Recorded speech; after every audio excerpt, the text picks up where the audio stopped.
reason why I joined the military was basically to leave home. What's the cheapest and easiest way to get out of D.C.? Join the military. I deployed to Kuwait, Camp Beering. I am a sophomore at Virginia Tech, currently majoring in civil engineering. I attempted to enlist at 17, and if I had been corrupt enough, I would have gone in at 1967.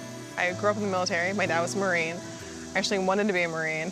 I wish there was a deeper answer, but I just really wanted to be in the military. I was active duty at 19. My whole adult life was just the military. So getting out and then reintegrating into the normal world, it's extremely difficult. The Army is very easy, to be honest with you. There's an order to everything you do. It's organized chaos, but then you get into the normal world, it's just chaos. There's no order to it at all. Veterans are a distinct group in our society. They don't quite fit in. When you are on the civilian side, you don't understand. Veterans were either seen as the wounded warrior, the hero, or the unstable person with PTSD, right? You're talking about this dichotomy that doesn't encompass the entire spectrum. Yes, sir, doing well. They forget the main thing, even though I was a soldier, that I'm still human. Rural veterans everywhere, have some unique challenges. But there are some benefits to living in rural areas, improving access and quality for veterans, especially rural veterans. There's things that we can do on the VA healthcare side and things that happen in the community. How can veterans as a group maybe help bridge these terrible divides that are going on in our country? In the heartland, we rely on ourselves and one another. Hand in hand, we must stand in the heartland.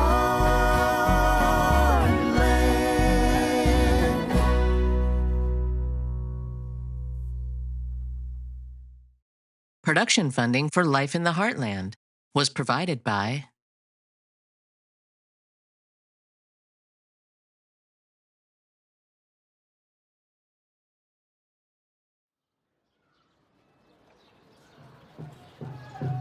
I wait for a signal from our arena director. He will give me a sign, a very secret kind of sign, like there is no ethnic group that has a higher percentage per capita of participation than Native Americans in the United States military. And ladies and gentlemen, you can tell by the big smile on his face, he's recently retired, carrying the flag of the United States of America, Colonel Tracy Williams, United States Army retired, 30 years, ladies and gentlemen. At the powwow, we use it as a time not only of honor, but also of healing. You'll see veterans that are wounded physically as well as emotionally, some of them mentally, come into the circle and receive healing from the circle. They're volunteering to go into harm's way and possibly not return. Something to take seriously and something to provide an opportunity as a Native people in our tradition and our way to give honor to our modern warriors.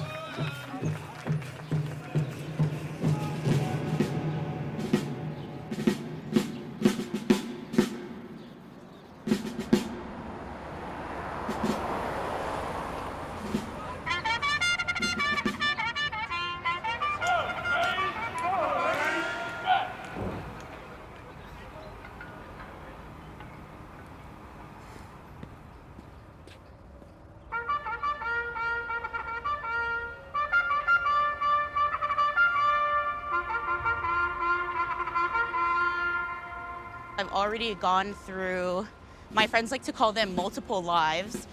So this is my third life, with my first life being high school, second life being military. I don't usually tell people I'm a veteran. It just doesn't come up. It's just easier to blend. I look young, people don't assume that I was ever in the military, and then when it does come up, I'm usually met with things like, oh, well, like, I didn't know you were a veteran, you don't look like a veteran. It's like, well, what is that supposed to look like? Anubis took me a week. This one I love because I am Wiccan. I knew when I was a kid that I was going to go into the service. My favorite toys were my army men. Oh, heaven forbid, I never touched a doll. We lived out in the middle of nowhere. I was determined to leave and stay gone. I was born and raised in Waynesboro. I was the first black homecoming queen in 1999. So yeah, like, bro, I was like, bro, we out here still making, like, history. I was an unusual combat arms officer because I had an English degree. So the Army really wanted me to get my advanced degree and then teach at West Point. I bounced around like most vets, looking to find a job that would suit me. Not a lot of them do. You go from a high-stress job to a job that doesn't have any stress at all. A lot of vets thrived on that high stress.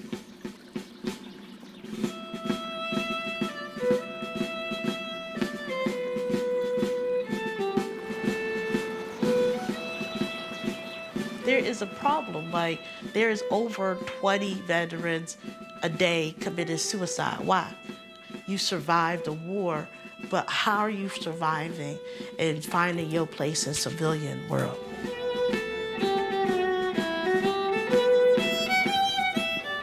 I went in finally in '64. My dad was flying in B-17s in World War II.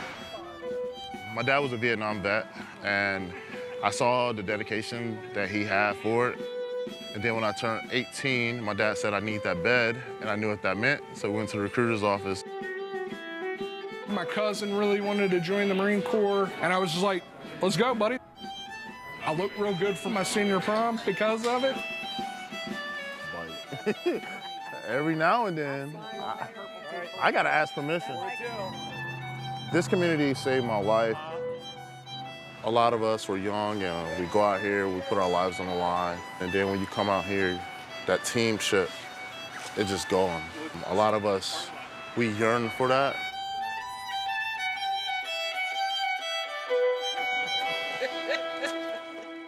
I really have that lost connection with the military, and I struggle every day. Certainly say it adds to my depression for sure.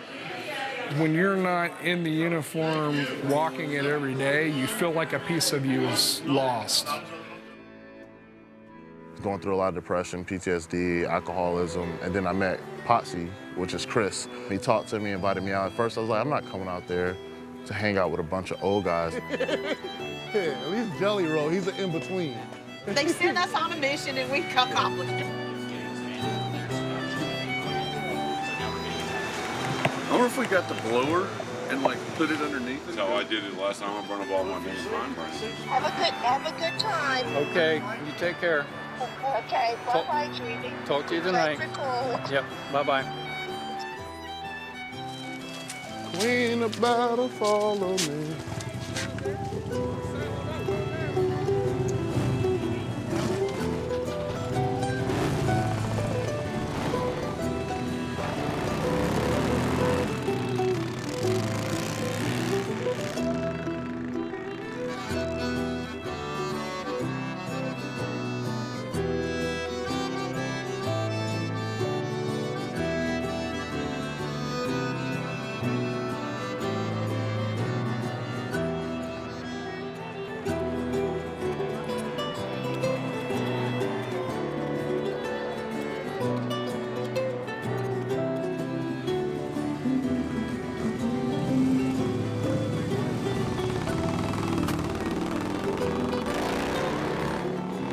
We all speak the same language, which is war. The VFW is a safe place for us to be able to not be judged. And it helps you out to go through your demons and your nightmares.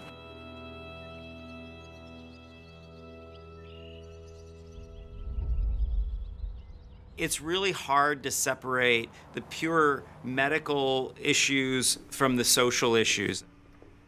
Social determinants of health, the things that are in your environment that are either something you bring with you or something that's created in the environment. Well, you go back to the caveman days. You get attacked by a lion and survive. The next time you come across that lion, you're going to have a visceral reaction to that line. That's your brain's survival mechanism telling you, hey, that's dangerous. Well, in combat, you substitute the lion for people. When you get home, you're having that same survival reaction to other people. I don't think I realized I was dealing with anything while I was in, because you're surrounded by other people that went through the same exact thing, that are dealing with the same thing. So what I was experiencing was the baseline normal for everyone I was interacting with. It wasn't until I got out of the Marines and started interacting with normal people on the outside that I realized, oh, this is not normal behavior. I started hiking the Appalachian Trail the day after I left the Marine Corps. And that's when it became apparent that, I was really struggling with my transition. There's an interesting cross-section between traditional therapy and outdoor therapy. Traditional therapy is very educational, so it's teaching you why you react the way you do and what causes you to react the way you do, and then what you can do to mitigate those reactions. When you do outdoor therapy, like through hiking the Appalachian Trail, you're submersed in nature for 24 hours a day for 6 months. You have no option but to start processing everything and coming to terms with everything.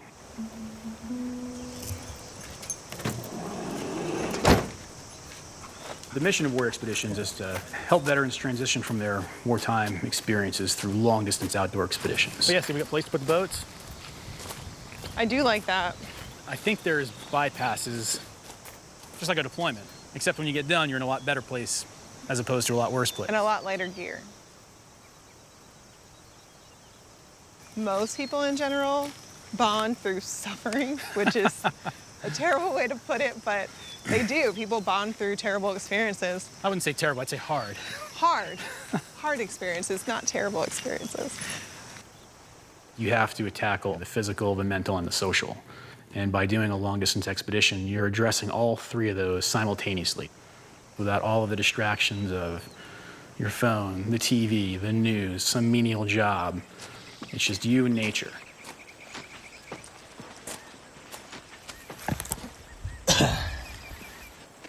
My name is Maxwell Conroy with Warrior Expeditions.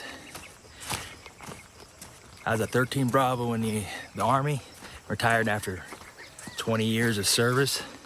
I did multiple tours in Iraq and Afghanistan. I guess you get in your head. It's like an ebb and flow of emotion. The beginning, your mind is focused on your physical being, like, oh, my feet hurt, my knees hurt, everything's hurting. But then once you understand that it's just gonna hurt, then your mind goes into a whole different world of other thoughts. An enormous amount of different thoughts.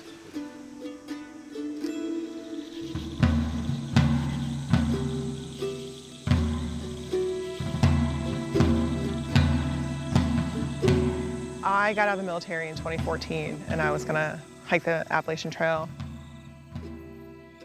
I didn't go out there thinking I was really gonna need therapy for it. I was like, oh, it's just gonna be a fun thing to do and shoot some videos, what I'm good at. And I get done with the trail and I was like, man, I am super depressed. I need some help. Like, I need to go talk to somebody. So I went to therapy after the trail. So the trail really showed me that, like, I didn't think I needed help, and I did. I needed a lot of help.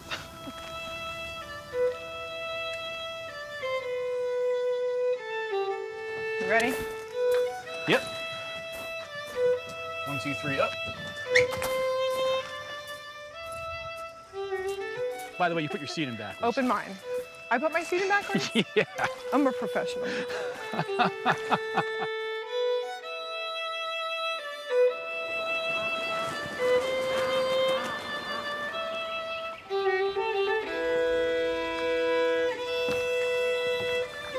The biggest thing about this program is that it's not a fix-all, but it's a resource to use when you do start to, go down a dark path again. I am the queen of activities. We have Warrior Solutions field day. Have little competitions? Yes, three-legged race, A little egg on the spoon. Put the spoon at the end of a trekking pole. Oh, you gotta do the Dizzy Izzy. You're able to reestablish, building social connections again. All right, so that accomplished nothing. When you get home from these deployments, especially the really kinetic deployments, the brain has a funny way of coping with that. A lot of the veterans that come through our program have been in various forms of isolation for years. I think I'm just kind of wired differently now. The longer you stay in, the harder it is to rewire that. Often they don't want to make waves, right? They don't want to identify themselves as in need. And so they're often sort of caught in this vacuum. I'm trained to be self-reliant, and yet I need help, but I don't even know who to go to. I just have a hard time asking because that's not who I am. If I need help, I need help. That was one of the hard things for me to get over.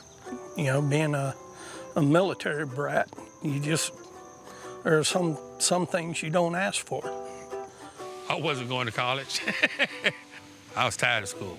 I had all intentions of being a career soldier, but mom's had a heart condition and being the only child, I had to come home. Between my grandfather, my father, and me, there's like 40 years worth of experience in the military. It was saving my life. I was 20, under 100 pounds. And I had to wait 3 months before I could go in because I was under 100 pounds. I had to come up over. My mental state over the last couple of months has not been in a good place.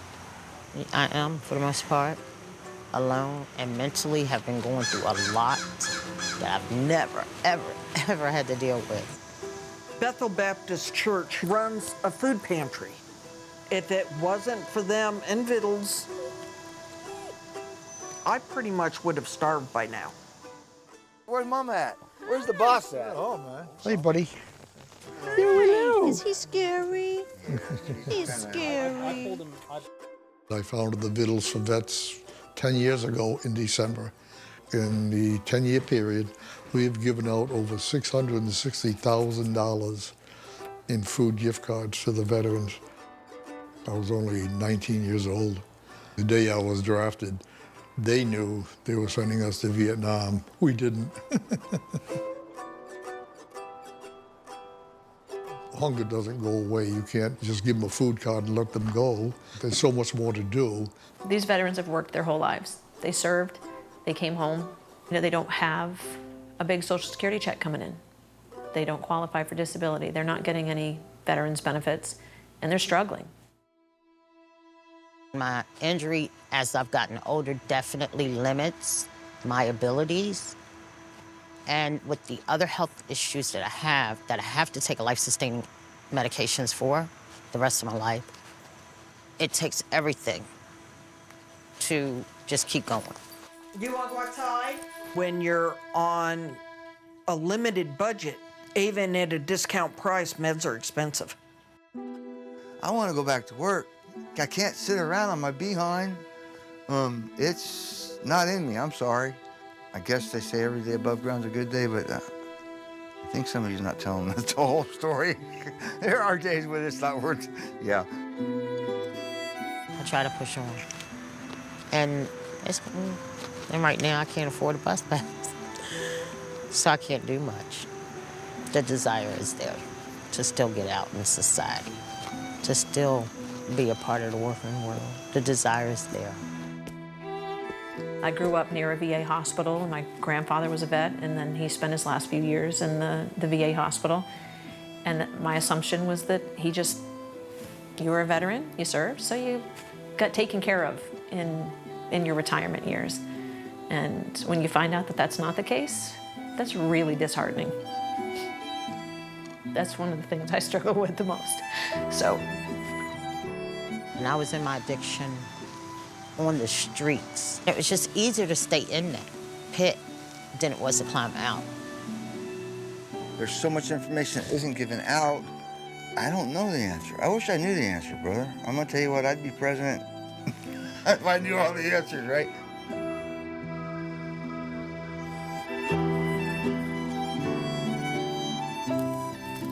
The hardest part, I think, for a veteran come back from war is really feeling that we're not needed. Hey. Yes, sir. There is no welcome home. There's no celebration. There's no hugs. There's no kisses. There's empty thank you for your services. When I first got out, I got called a baby killer. I got called murderer. I got called everything because I've been in Afghanistan. And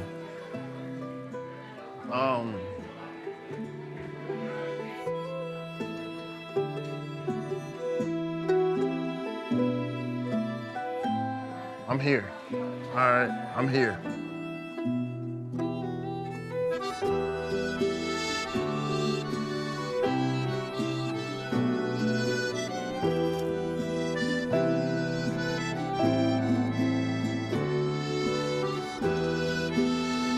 I got into a bad manic episode. I was very depressed.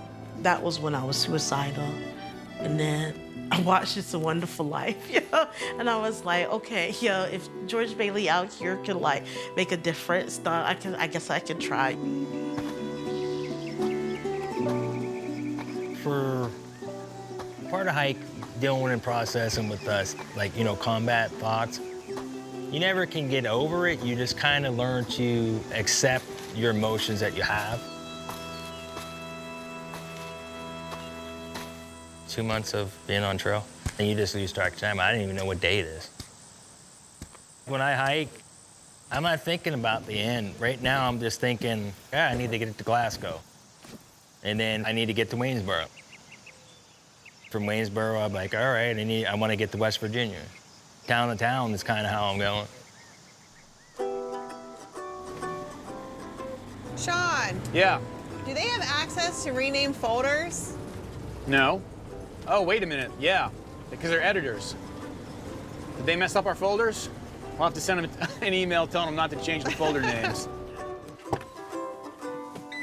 Hi. Hey, how's it going? Good. How are you?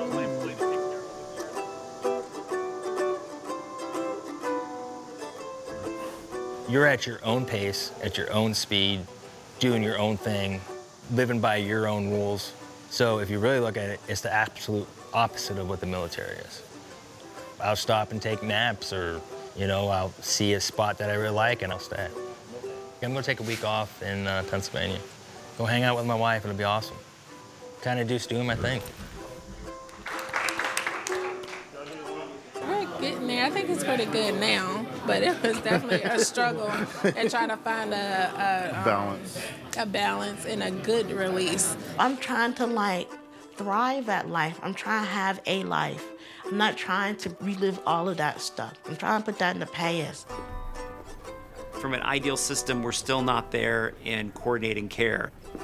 We need to be constantly asking the question, how can we get better at doing what we do? When I think about Veterans Day, I don't think about just the free food, although that's definitely on my mind on Veterans Day. I also do think about the camaraderie and the bonds I have forged through the shared experiences of military service. I cannot stress enough the importance of the sense of belonging that I've seen and have been so fortunate to find on campus. Transitioning from the military to civilian life can be a difficult task, and finding a sense of community as a non-traditional undergraduate student can be even harder. When you get it out, or never? Okay. So when you get out, what we do is a lot of... My goal is to also save a veteran. Every single day I go out here. A group of us get together, we can help you out with your benefits package as far as your ratings, your VA, all that stuff.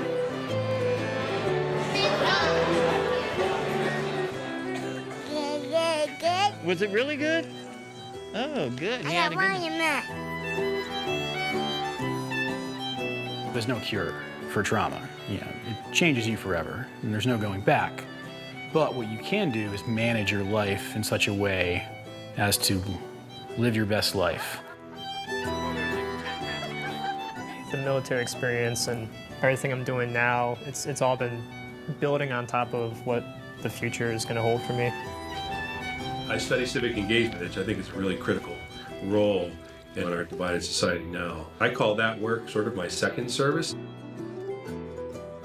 Just a different way I serve now. Place one for the other. That's just the only thing you can do, I think. Find something you're passionate about and continue serving. Huh? Who's coming back next year?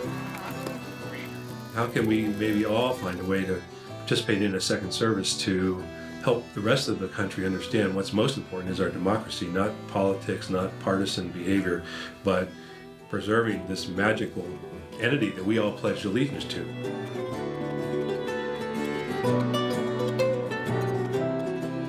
I'm getting Waynesboro.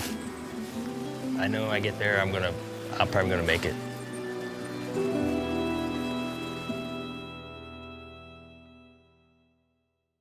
Production funding for Life in the Heartland was provided by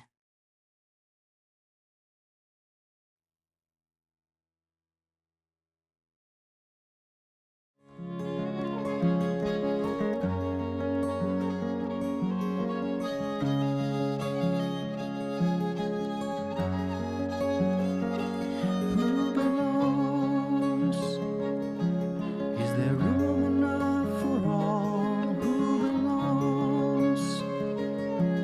Do we stand or do we fall? And is there room in our hearts for this whole land?